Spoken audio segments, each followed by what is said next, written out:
माणिकराव कोकाटे यांच्या जामीन अर्जावर थोड्याच वेळात सुनावणी। कोकाटेंना जामीन मिळणार की जेल होणार याकडे लक्ष।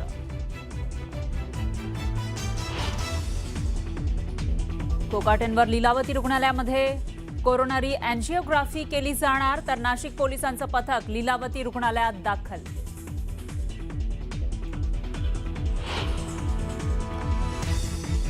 मंत्री आशिष शेलार दिल्ली दौऱ्यावर। मुंबई महापालिका निवडणुकीच्या मुद्द्यावर वरिष्ठ नेत्यांची घेणार भेट।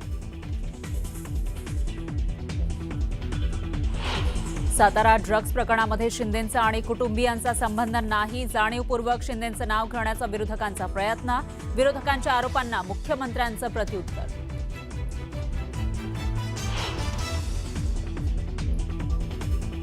सरकारी वकील म्हणून ॲडव्होकेट उज्ज्वल निकम नको, राजकीय पक्षाशी संबंधित असल्यानं त्यांना बाजूला करा। संतोष देशमुख हत्या प्रकरणातील आरोपींची कोर्टात मागणी।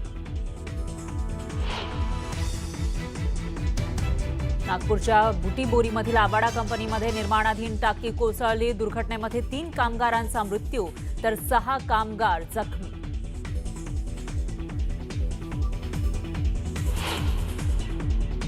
भाईंदर पूर्वेकडील तलाव रोड परिसरातल्या बिबट्याला पकडण्यात यश। गेल्या 7 तासांपासून भर बस्तीमध्ये शिरला होता बिबट्या। हल्ल्यात 3 जण जखमी।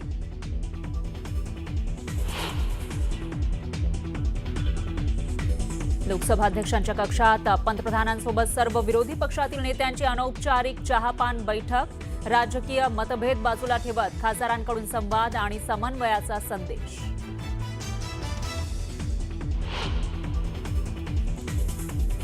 बांगलादेशमध्ये शेख हसीना विरोधी आंदोलनाचे नेते उस्मान हादीची गोळ्या झाडून हत्या।